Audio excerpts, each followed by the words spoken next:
ஓம் சாந்தி. B K. Surajbhai, mount Abu, Rajasthan. மற்றவர்கள் நம்முடன் நடந்து கொள்ளும் விதத்திற்கு பொறுப்பு நம்முடைய கண்ணோட்டம் மற்றும் நம்முடைய அணுகுமுறையே ஆகும். இன்றைய மனிதர்கள் எப்பொழுதும் இல்லாத அளவிற்கு தன்னுடைய கண்ணோட்டத்தினை மிகவும் மோசமானதாக ஆக்கிவிட்டார்கள். ஒரு சிலருடைய கண்ணோட்டத்தில் இந்த உலகத்தில் யாருமே நல்லவர்களாக தென்படுவதில்லை. ஆனால் இவ்வுலகில் நல்லவர்களுக்கு எந்த குறையும் இல்லை. ஏனெனில் ஒரு சிலர் ஏமாற்றம் அடைந்திருப்பதாலும் அடிக்கடி அவமானம் ஏற்பட்டிருப்பதாலும் மற்றவர்கள் அவர்களுடைய கள்ளம் கபடமற்ற தன்மையை, சரள தன்மையை, நேர்மையை தவறாக உபயோகித்து லாபம் அடைந்திருப்பதாலும் இந்த உலகில் இருக்கும் அனைவரையுமே கெட்டவர்களாக நினைக்கின்றார்கள். நம்முடைய பிராமண குடும்பம் மிகவும் சிரேஷ்டமான குடும்பம். தேவதா குலத்தைச் சேர்ந்த மகான் ஆத்மாக்களுடைய குடும்பமாகும். இது பகவானுடைய பரிவாரம். இந்த குடும்பத்தில் உள்ள அனைவரும் தூய்மையை தன்னுடையவராக ஆக்கியவர்கள். அனைவருமே பகவானுடைய காரியத்தில் ஈடுபட்டிருக்கக்கூடியவர்கள். தன்னுடைய வாழ்க்கையை மாற்றிக்கொள்வதற்கான சங்கல்பம் எடுத்துக்கொண்டவர்கள். அந்த காரியத்தை செய்து கொண்டிருக்கக்கூடியவர்கள். நம்முடைய இந்த பரிவாரத்தை போன்று வேற எந்த பரிவாரமும் இருக்க முடியாது. ஒவ்வொருவருடைய சன்ஸ்காரம், புருஷார்த்தம், பாக்கியம், சிந்தனைகள் தனித்தனியானது என்பது சரிதான். இதில் ராஜ்யமும் உருவாகி கொண்டிருக்கிறது. இதில் வெரைட்டி என்பது இருக்கத்தான் செய்யும். தேர்ந்தெடுக்கப்பட்ட 108 ரத்தினங்கள் ராஜா ராணியாக ஆகின்றார்கள். ஒரு சில லட்சக்கணக்கானோர் செல்வந்த பிரஜைகளாக ஆகின்றார்கள். மற்ற அனைவரும் சாதாரண பிரஜையாக ஆகின்றார்கள். எனவே இதில் மாறுபட்டவர்களாக இருப்பது இயற்கையானது, மேலும் நிச்சயிக்கப்பட்ட விஷயமாகும். அனைவரும் ஒரே மாதிரியான புருஷார்த்திகளாக இருக்க முடியாது.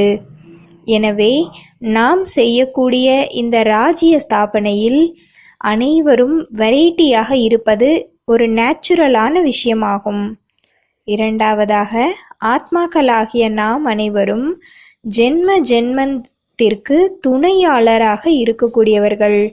யார் ஜென்ம ஜென்மமாக நம்முடைய துணையாக இருந்தார்கள், ஜென்ம ஜென்மமாக நல்ல கெட்ட கர்மத்தின் கணக்கு யாருடன் இருக்கின்றதோ அவர்களே நமக்கு துணையாக ஆகின்றார்கள்.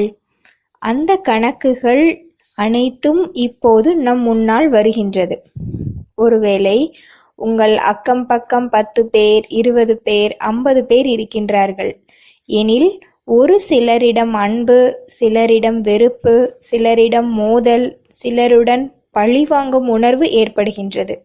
ஏனெனில் இவை அனைத்துமே கடந்த ஜென்மங்களினுடைய கணக்கு வழக்காகும். உங்களை யாராவது மிகவும் துன்புறுத்தி இருந்தால் அவர்கள் மீது பழிவாங்கும் உணர்வு அக்னி போன்று கொழுந்துவிட்டு எரிகின்றது. ஏன் அவர்களை பார்க்கும் போதெல்லாம் மனம் கோபத்தினால் நிறைந்து விடுகின்றது என்பது நமக்கு தெரிவதில்லை. ஆனால் இது பூர்வ ஜென்மத்தினுடைய விளையாட்டாகும். இந்த நேரத்தில் சிரேஷ்டமான ஞானம், யோகத்தினுடைய பலம் உடையவர்கள் தன்னுடைய பாவனைகளை நிர்மலமானதாக ஆக்கிக்கொள்ள வேண்டும். வெரைட்டி என்பது இருக்கத்தான் செய்யும். நாம் இதையும் கடந்து சாட்சி பாவனை, மன்னிப்பின் பாவனை, சுப பாவனை மூலம் இந்த நேரத்தில் தன்னுடைய உள்ளத்தை சாந்தப்படுத்த வேண்டும். இப்பொழுது நாம் யாரையும் பழிவாங்குவதன் மூலம் என்ன செய்ய போகின்றோம்? நம்முடைய தீய பாவனைகள் நமக்கும் மற்றவர்களுக்கும் கஷ்டத்தை ஏற்படுத்தும். எனவே நாம் ஈஸ்வரிய காரியத்தில் சேவையாளராகுவதற்கு பதிலாக தடைகளை ஏற்படுத்தக்கூடியவராக ஆகிவிடக்கூடாது. நாம் அனைவரும் சாட்சி பாவனையை தாரணை செய்வோம். கர்ம கணக்கு வழக்கு நிறைவடைந்து கொண்டிருக்கின்றது என்பதை நினைவு செய்வோம்.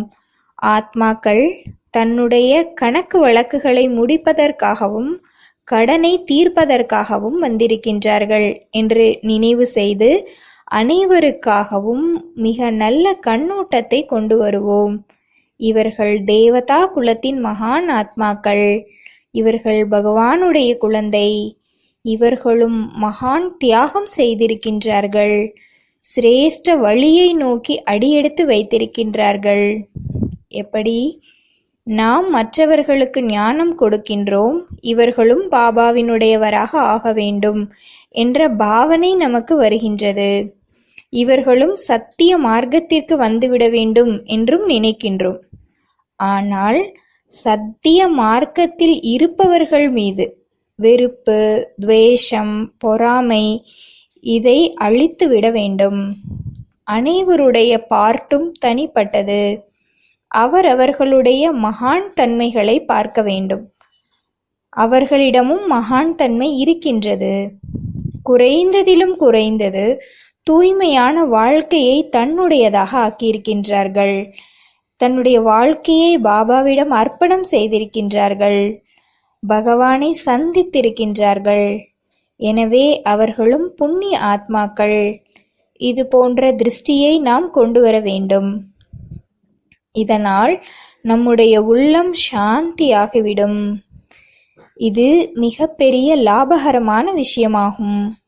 முழு நாளும் சாட்சி பாவனையுடன் அனைத்து பிராமண ஆத்மாக்களையும் தேவதா குலத்தைச் சேர்ந்த மகான் ஆத்மாக்கள் என்ற சிரேஷ்டமான திருஷ்டியோடு பாருங்கள். மற்ற அனைவரையும் இவர்கள் பகவானுடைய குழந்தைகள், சிரேஷ்டமானவர்கள் என்ற திருஷ்டியுடன் பாருங்கள். பாபாவினுடைய பல வண்ண கிரணங்கள் என் மீது நிரந்தரமாக விழுந்து கொண்டே இருக்கின்றது என்ற பயிற்சி செய்யுங்கள். ஓம் சாந்தி.